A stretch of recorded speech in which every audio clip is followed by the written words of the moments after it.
There's lots to get to. Let's get to it first. Andy Lee, we're going to start with just a general governance grab bag because it's been a couple of days. Andy Lee says, we currently have a completely rogue government being run by co-opted members and committees that have benefited from foreign interference and are covering it up. Make no mistake about it, we are thoroughly infiltrated. And I totally agree. Holly Doan is reporting here. House Affairs Committee rejects investigation of Liberal Party records concerning independent MPs. Han Dong in Ontario, not Hang Dong, Han Dong. The MP quit caucus after admitting repeated contacts. So the Chinese infiltration is very, very deep. The corruption runs very, very deep and all the way to the top, in my opinion. It's crazy stuff. And again, Canadians are not incentivized to talk about this. If you talk about this, you get canceled. You get canceled by Google and they're $100 million. Larry Brock says, broken record, Trudeau's Treasury Board president won't deviate from her talking points. She refuses to explain why GC Strategies, arrived scam middlemen, are allowed to bid on government contracts. Minister Anand is no different from her boss and they have no respect for taxpayers. It's a 2-minute back and forth that doesn't get anything said, right? Basically, Anand says, I'm doing my job. And he says, no, you're not. And that's it. Son of a bench says, why is this liberal government only reactive? They've been cutting military spending and refusing to upgrade machinery now that things are literally falling apart, and they really are falling apart. Defense Minister Bill Blair confirms Canada will buy up to 16 military planes from a U.S. company, Boeing, in a sole source contract. Quote, we believe there's very much in the public and national interest to acquire the only capability currently available to us. So we've done nothing for years.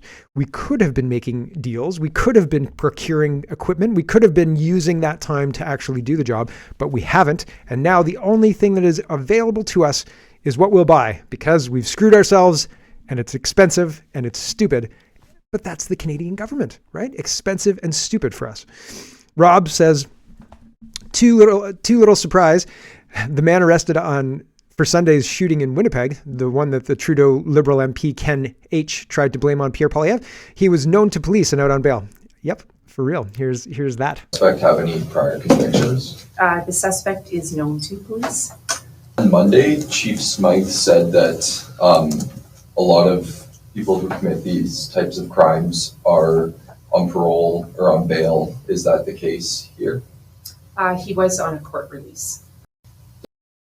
The courts don't work for us. The courts work for the woke WEF and to make sure that our streets are flooded with criminals because, and what do the criminals do? Oh, why are we flooding our streets with criminals? I'm glad you asked. The reason that we're flooding our streets with criminals is because they're trying to break down retail. They're trying to break down retail to keep everybody in lockdown 15-minute cities and to make it so that people who run stores and things like that have a problem and then problem, reaction, solution, right? The solution they want is lockdowns, online stores, deliveries, drones, all of the stuff that they were talking about. You'll own nothing and you'll be happy, that kind of stuff. In order to get there has to be a problem with our current situation. And the problem with our current situation, there isn't one. And so they're creating one. And how are they creating one? Flooding our country with criminals, basically, and allowing those criminals to break the law at however they want, as often as they want. I'm not sure if this is in Canada, but this is going on across the West. It's happening in places like California, and it's sweeping the nation. There's all sorts of places that are shutting down, trying different things, putting things behind counters, locked windows, all sorts of crazy stuff. But logic says these are agents being used to either willingly or unwillingly help usher in 15-minute cities where you don't shop but have things delivered to you. Choices become limited, all regulated by AI and digital ID. It's not social injustice, but COINTELPRO in action. This is the powers that be have moved these pieces into play, and the pieces in play are meant to achieve an outcome. And the outcome is 15-minute cities. And that's what they're going for. And they're going to keep going until they get it. See? Holly Doan says, of all people, it was the separatist leader who went to Parliament and said, you tell the Canadian Human Rights Commission to shut their big yappers about Christmas. The whole thing is this is a communist takeover. And in a communist takeover, you have to remove the old culture in order to implement the new culture. Christmas is old. They want to remove it. They want to make it outdated. They want to make it racist. They want to make it colonialist. They want to make it anything and everything that is offensive to you, because in that way, they will remove Christmas. And they're not teaching kids about Christmas in schools. They're teaching kids about Chinese New Year, and they're teaching kids about Diwali and about all of the rest of the holidays, but not about Christmas, not about Thanksgiving. Thanksgiving's a colonial celebration, right? You can't have Truth and Reconciliation Day on September 30th and Thanksgiving 2 weeks later. It doesn't effing work. They know it. They're going to remove Thanksgiving and keep Truth and Reconciliation Day. Mark my words, promise you. And I hope wrong. I hope I'm wrong. I hope the pushback is unbelievable. But it's the same with Christmas. They're gonna come up with some bullshit, something or other, some climate something's going to get set on fire, something else is going to happen, and we're going to say, oh, well, instead of Christmas, we'll celebrate this thing because we can't forget this thing. It is meant to destroy our culture. That's it. That's the whole reason for it. Moving on just a little bit, language fights. Here is Rachel Thomas, and the Globe Politics says, Conservative MP apologizes for asking minister to speak English after criticism from Bloc. Troy says, no mention of how the Heritage Minister answered all Liberal questions in English and all Conservative ones in French. Disgusting excuse for journalism. And here is St. Ong, who's the minister in question. And she says, we have the right to express ourselves in the language of our choice. Bilingualism is a fundamental principle of our country. Unfortunately, the Conservatives don't seem to agree. How dare you ask me to speak English? Or whatever. Here's Robert Fife, and he says, Politics Briefing, Languages Commissioner shocked in reaction to committee hearing incident.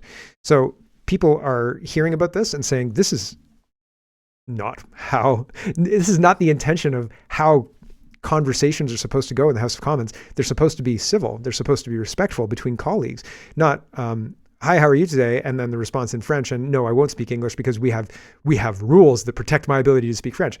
Well, there's decorum as well. There's common sense. There's being a human being, for crying out loud.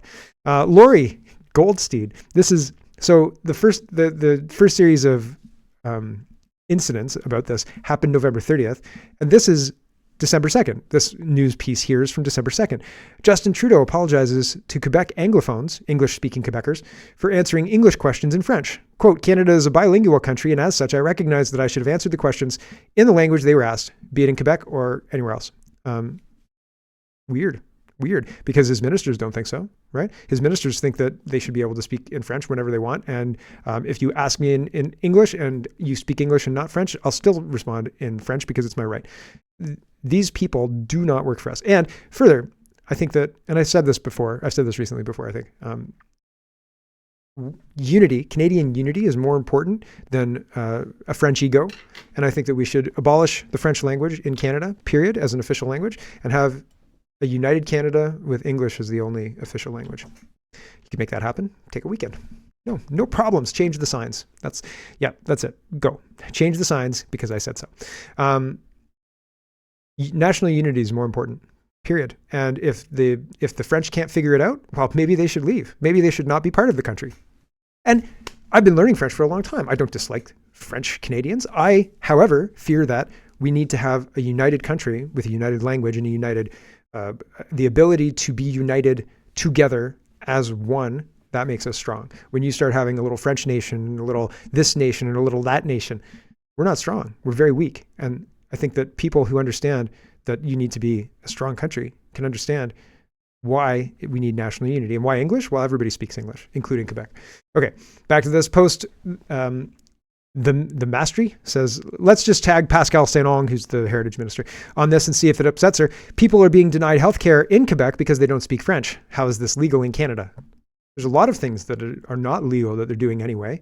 And this, I think, would be one of them, but it costs a lot of money to work your way through the courts on this, right? And if you're sick, if you need a hospital stay, well, that's even more difficult. It's even more complicated to advocate for yourself.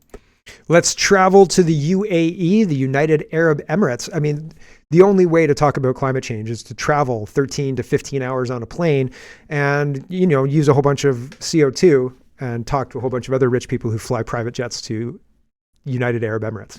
What? Dubai? Rex Glacier says the mayor of tent city Halifax bragging about his taxpayer-funded pre-Christmas vacation in Dubai, learning from each other how so. Who has the most homeless people living on the streets and the most food bank usage? Enjoy your all-inclusive vacation. Post some food and drink pics. Mayor Mike Savage, he's the mayor of Halifax. He says city leaders acting in climate change is a big theme, COP UAE, COP28. One of the biggest champions is Mike Bloomberg, who is supporting municipal leadership in a huge way. There are a number of Canadian mayors here in Dubai sharing info, learning from each other, blah, blah, blah. And so you can see my mayor in the background there. There's Cam Guthrie and there's a whole bunch of other mayors. These people have been compromised. If you look at these people and you see these people on these pictures here, they're in Dubai. They took the money. They're going to lie to you about climate change, and they're going to hope to take your money and give it to people like Michael Bloomberg. That's the grift. That's the game. These people don't see it, or something to that effect. I don't know. Or they like it. Maybe they're getting kickbacks too. They love it, right? They love feeling like they're going to save the world by taxing people and, I don't know, putting people into 15-minute cities and removing their choice and removing their ability to live a life that is meaningful and fulsome and well-lived, right? No, live in your 15-minute pod. Sorry about your luck. These people should not be mayors at all. Here's Mayor Guthrie. He says, first session today with mayors only, learning about tools and processes to help engage youth in our cities for climate action. Communists always go after the kids, because if Cam tried to come and tell me about how him spending time in the United Arab Emirates is helping fight climate change, he'd get a mouthful. He'd get more than a mouthful, I could tell you that. Because I wouldn't believe the bullshit, because it's nothing but bullshit. And he's a liar. And he lied about COVID. And he lied to his citizens about how safe and effective the vaccine was. So is he going to lie to you about carbon taxes? Yes. Is he going to lie to you about climate change? Yes. Because he's a liar who is a proven liar. And he's lied to you over and over again. And when you ask him, why did you lie to your citizens? Who told you that this vaccine was safe and effective? He blocks you. Or he responds with a GIF. What an immature loser. Honestly, loser. This is a kangaroo in Oshawa. So it's not climate change. It's just an escaped kangaroo. I just thought it was funny. Here's a kangaroo in Oshawa, for real. Hop, hop, hop, hop, hop. That's amazing. I can't hop like that. Of course, I'm not a kangaroo, but still. The kangaroo has escaped, and it's got a hurt leg, and people are trying to find this kangaroo. I just put it in there because people were saying, it's climate change. Canada's going to have kangaroos now. I don't think so. Bob Zimmer, he's an MP, and he's a Conservative MP for Prince George, Peace River, Northern Rockies, Shadow Minister for Northern Affairs and Arctic Sovereignty. And he says Liberals block Inuit and Métis First Nations from speaking about the impacts of Trudeau's carbon tax. So they don't want to hear from anybody. Here's a minute-long discussion about that. Everybody, I'm just at I-9 committee. Some of you might remember the motion that I tried to bring into committee last week. That motion was to examine the impact of the carbon tax on First Nations, Inuit and Métis. Well, I tried to resume debate on that motion today and the Liberals voted it down. Just got an article today. Ontario Indigenous Group seeks judicial review of the carbon tax. You might have seen Jamie Schmel and our leader Pierre Poilievre bring this up in the House of Commons. In this article, in their court filing, the group argues that the technologies like electric vehicles or heat pumps are not only unavailable, but unworkable in many Indigenous communities, and we know that. Benedict said his group has been talking to the government about changes to the carbon tax regime for some time, but negotiations were going nowhere with officials offering nothing. He said his group doesn't want to be taking the issue into court, but the government leaves them no choice. Well, folks, we're not done with this motion. You're going to see it again. Stay tuned. Everybody. So the government is not interested, doesn't want to hear from you, and if you do push it, well, you better get a lawyer. Or two, and that's expensive. Ask Randy Hillier how expensive that is. It's very expensive. Here is Pablo, not Pablo Escobar, I can't remember his last name, Pablo Rodriguez, and he says Canada is going to spend $165 million to help convert Atlantic ports to green technology. Waste of money? I don't believe him. He's a grifter. Another climate grifter, wasting hundreds of millions of dollars. Pierre Poilievre weighs in. First Nations challenge carbon tax in court as Trudeau plans to quadruple the tax on heat, gas, and groceries. I meant to mention this. The electric vehicles are not a solution for anybody, not First Nations. And all of the rest of the solutions that they're touting, not solutions. They're absolutely not solutions. They are replacements for something that works with something that doesn't work as well. And we're supposed to believe that it works almost as well, and it's worth the sacrifice because it's going to help climate change. It's nonsense. It's absolute nonsense. And can you imagine if you give First Nations, here's a charging thing, give, because that's what we do in Canada. Here's a charging station, and here's 10, electric cars. How long do you think that's going to last? How long? Probably not long. I have to say, probably not a long time. Put one of those on a reserve with 10 cars that it's supposed to serve. I bet you it doesn't last very long. And it's a waste of money. So why are we doing it? It doesn't make any sense. Here's Mayor Guthrie again. He says, proud to join other mayors from around the world, meeting to learn, share, and bring back new ideas to help with climate mitigation and adaptation. This is Guelph bought those same electric buses that Edmonton bought, and Guelph's buses broke down. A couple of funny things about the Guelph buses. One, we had to upgrade the storage facility to enable the buses to be stored quasi inside being like under a roof, but in front of an open door so they can roll it outside just in case it explodes or goes on fire or anything like that. So, the other buses don't go on fire. But the buses don't work. It doesn't work. In Edmonton, it doesn't work. And in Guelph, it's being towed, right? So this is the first time I've seen one of those buses being towed, but I've got an Edmonton one to show you as well. Hold on. Disclosed TV is reporting electric vehicles have almost 80% more problems than gas-powered ones. A new report says yes, and here's the Edmonton bus story. More than half of Edmonton's $60 million electric bus fleet not roadworthy. Yep.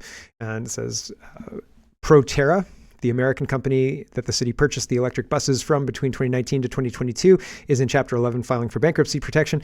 Edmonton's on a list of creditors seeking $1.3 million and fulfillment of services and warranties. Whoops, right? I bet you we're not going to get our warranty serviced either.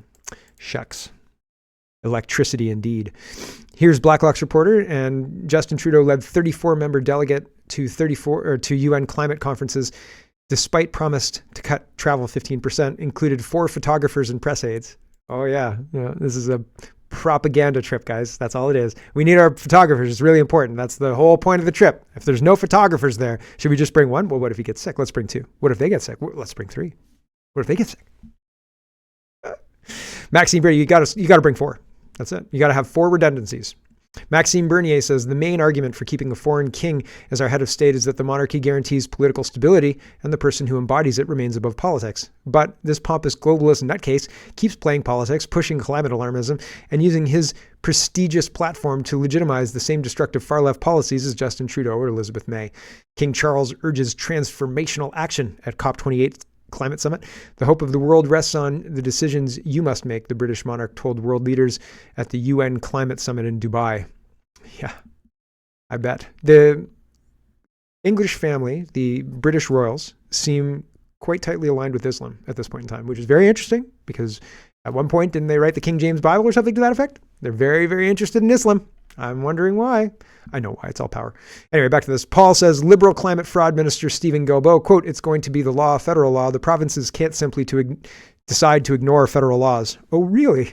Yes, they can. And here's Danielle Smith saying, yes, we can. Constitution matters. We are not a lower level of government, as one journalist asked me this week. We are an equal level of government. They have certain powers. We have certain powers. And in areas where we overlap, we've got to work together. I've been asking to work together right from the moment I got elected leader, in my very first conversation with the Prime Minister. But I think they're caught in this paradigm where they do look at the provinces as a subordinate level of government. They do think that just because they've passed something in the Parliament, that it's legal and they can do whatever they want. And I'm telling you that that's not how the court sees it. So we're going to continue to advance our interests. We're going to continue to assert our areas of jurisdiction. And if all of these issues end up in the courts, it'll be them taking us to court for a change. Because what I've observed about what they do is they pass unlawful legislation, unlawful being that because it violates the Constitution, which is the highest law in the land, then they force us to go to court for years, creating all the economic uncertainty, all of the investment that flees, and then we win and they act like it didn't happen. Well, we're not going to let that happen this time. We're turning the tables on them. So turning the tables, I think that's probably good. We'll see how it plays out. I don't know if she's going to win, but I hope she does. Here's gov.exe. He says the Minister of Climate Change, Guilbeault. Hello, everyone. Thanks very much for watching. This is just a short version of a longer show. If you'd like to get the whole show, you can go over to CanadaPoly.com and sign up for a subscription. Just look in the drop-down tab for Shop and Donate and look for subscriptions, and you'll get immediate access to the full show. Love to see you. Thanks for watching, everybody. Have a wonderful, wonderful